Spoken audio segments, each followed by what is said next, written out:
وجنو خزه دلته ګل مل ټومبلی دی او لاسونه سره کړی دی او ځان باندې جوړ کړی دی ناسته خپل مراقبه کې او داراوته ده هغه چې ورته داسې کتلی دي رحمان بابا دې ته وایي ورته داسې ګوري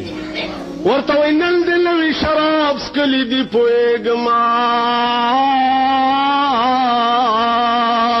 نن دې نوي شراب څکلي دي پوهېږم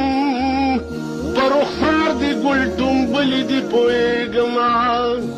علامه زما د مرګ نه د نور څه ده رقیبان دې رابللي دي پوهېږم